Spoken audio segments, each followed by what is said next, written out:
Department of Truth, issue number 18. It feels like a hot minute since we've been in the actual storyline of this book, hasn't it?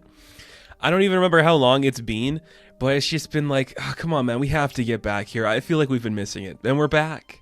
I'm like, good, you needed this. You were kind of losing me, and you know what? I am completely okay with you doing one-off storylines. I love it. I think it's fun. But you gave us these characters that we want to see. So you have to do something with them. You have to get back to them. And we did that here. The story does feel a little like it advanced its own plot while we were gone. And that's okay. Cole's kind of in a different state of mind. It's like post the events where we left him with the Starface Man. We'll get to that in a bit here because we have a cold open.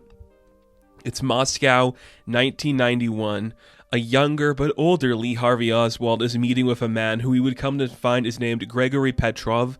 If this is a person from history, I don't know their name. So if the name Gregory Petrov means anything to you history buffs or anybody who understands anything about history, and that name has some connotation for the Soviet Union, please let me know, because I don't know this guy.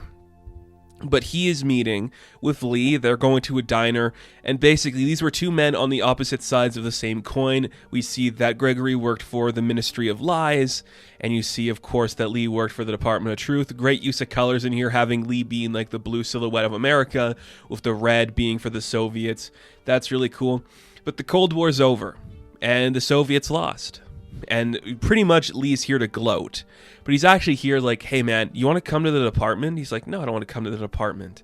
That's bullshit. And it's kind of fun.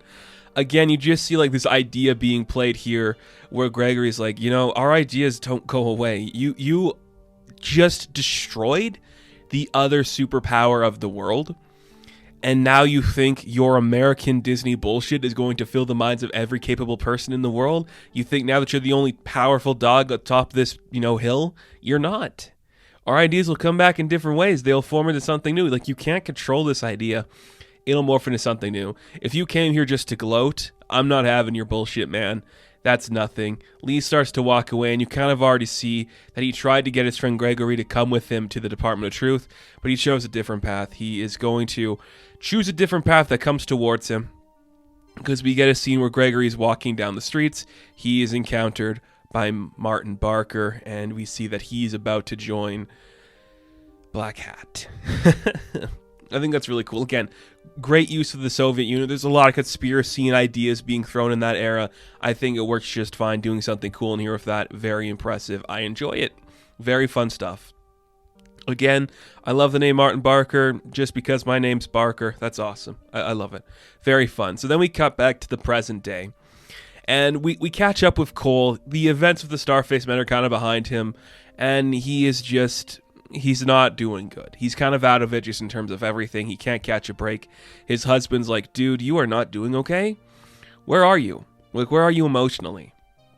We cut to a day on the job with him and Ruby. They're looking at a body of aliens, and she's like, what is wrong with you? You seem very out of it. You seem very distant. And he's like, I don't know. I thought facing the stuff of the Starface Man and confronting that would help me feel better. Like, that would give me closure to my life. It would help me move forward, and I'd get real answers to the things about me, about the world. Answers I should have already. But it didn't really give me any of those. So now I don't know what to feel. I don't know if this is the right path for me. I don't know if I should stay on this path with the Department of Truth. I kind of want to leave. And he starts talking about, like, I can get behind what we're doing here, but I don't know if what we're doing is actually for the benefit of anybody or for the benefit of anything. Part of me thinks I just want to leave. I need to know that we're doing something good, that what we're doing here is for the greater good. It's for something, that it matters for a better public consciousness. And Ruby's like, okay, you could do that if you want, but nobody gets out of the Department of Truth. Look at Lee. He's like 1,000. You really think people leave? No, they don't leave. But we can give you an out if you want, where we monitor every little activity you do and who you talk to every day. How about that for fun? He's like, no, I'm done. I'm not doing that. I'll just stick to this shit. And you see, Cole is definitely at a crossroads. There's a couple of ideas that do come up about just like desertion, about even joining Black Hat, and obviously stuff like the Soviet Union and people defecting to different countries after the fall of the Soviet Union. Very interesting idea to play here of Cole kind of thinking maybe I should take a different path. Maybe the ideas presented to me from outside sources from the department are actually giving me better options. All stuff to play with. So we do see that Cole has to go have dinner with his husband, and they're there with their friend, and he's kind of a conspiracy nut, and he just starts rambling on because he's a little bit tipsy. He's just rambling on about stuff to Cole, like, what's your favorite conspiracy? Do you like the one about Pizzagate, with all those kids and their assault rifles and all that stuff, and the satanic panic, and those people eating babies, and blah, blah, blah, the Starface Man? And Cole's just like, I am not in the mood to do this. I am not in the capability and the right mindset to be here right now. So I'm gonna go. But before he can really leave, the guy asks one more question. Who do you think killed JFK? And then you see like a voice screaming from that, and if I told you that, I'd have to kill you. And you see that Lee shows up, and he walks up, you're like, sir, what are you doing here? And he's like just introducing himself to his husband and to their friend. He's like, I gotta steal him away for a couple minutes, just some important business came up. Call me Alec. And Alec's a little on the nose, and you see even Cole brings it up later, like, really? Alec Heidel, the alias used to order the gun that killed Kennedy? Like, that's a little on the nose. And it's just like, dude, what are you doing? What do you want, Lee? Like, come on, man. He's like, I got something to show you. We have to take a quick hop and a jump across the pond a little bit here. I'll show you something. They keep saying they're in a mall, but it looks like they're outside somewhere. And I don't know, is this the Mall of America? Again, I am not American. This kind of history I know enough about, but I don't know. Mall of America, do they have like a big monument to the White House or Parliament in there? I don't know. They keep calling it a mall, but I don't know what that means. So they head over to a mall somewhere. Cool. Are they in the Smithsonian? I don't know what's going on. You get it. But basically, he's like, there's something I have to show you. Kind of like before things kicked off with Black Cat, we had the Ministry of Lies, which was run during the Cold War. It was like literally a battle of wits against one guy. I fought this guy named Gregory Petrov.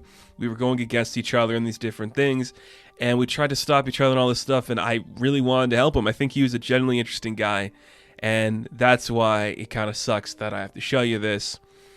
And we see there's a body next to one of, oh God, this is going to drive me crazy because I can't remember. This is from one of the Apollo missions. Is this from the moon landing? Is this from the moon? Okay, is this... I know in this universe, it was... that Frank Capra brought in Kubrick to direct the moon landing thing because it wasn't real.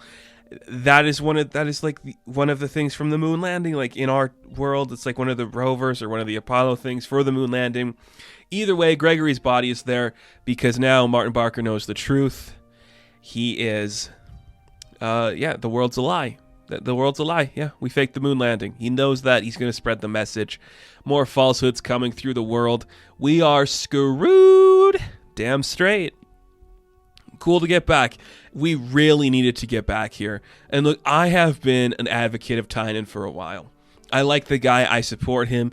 I think you can definitely feel in his work when his ship has sailed and he's like, I don't have the need to continue this anymore. I kind of felt that in other issues of this book where he's like, okay, I could just do a story about acid. That's fine. This one, it felt like the message was coming back. It really just felt like we're back. The Soviets were bad. What's right about Soviets? America, is it great? Is it bad? Who's to say? The world's screwed up. Everybody's messed up. Our hero is having doubts about his entire life. It's a turning point in the book. Things are about to be getting really serious and really intense, and I am here for every second of it. Very cool. Very fun. Oh, it's good. It's good. And Martin Simmons' artwork is just gorgeous to look at. Everything is firing on all cylinders again. It's great to be back in the world of the Department of Truth and actually feel like, yes, we're getting somewhere. Now we're telling a story. America, she is crazy. She's crazy. It's America. What can you do? Kind of great. Kind of great. So, the Department of Truth, issue number 18. I am going to give an 8 out of 10.